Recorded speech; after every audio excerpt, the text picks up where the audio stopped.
میشنیم. اول قریب هر هفته ما رینوال شده بودم متجم.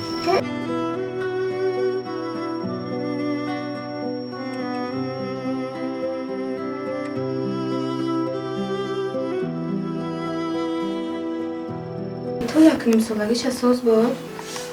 بعد همون نوعی دست زدم چند табобат کردیم نبارد عقیب زدم. بازی میکرد خیلی. قریبی در گردش بودم. سه تا خدمه شکستگی خیلی بازی میکرد. دادا میگفت مشکل نمیشه میشه. بازی کده های میکرد. استوسای هم چی من. دو مقاس خرابلو میبرم شد табобат میره.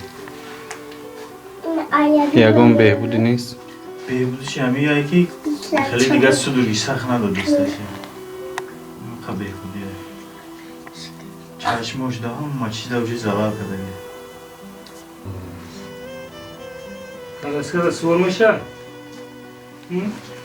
دندونش برو اومده بود. دندونش یاد تاش کندیم با برو اومده. کدامش با تخمین نپویم. پایانگی های ها برو اومده بود.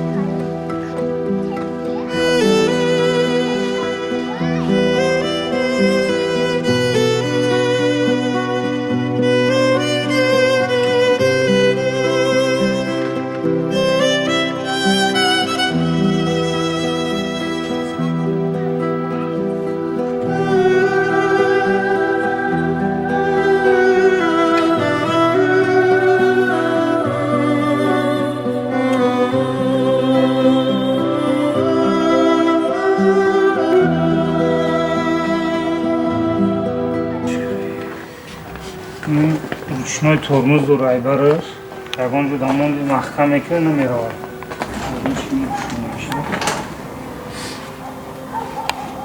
нахӯра Абдулло?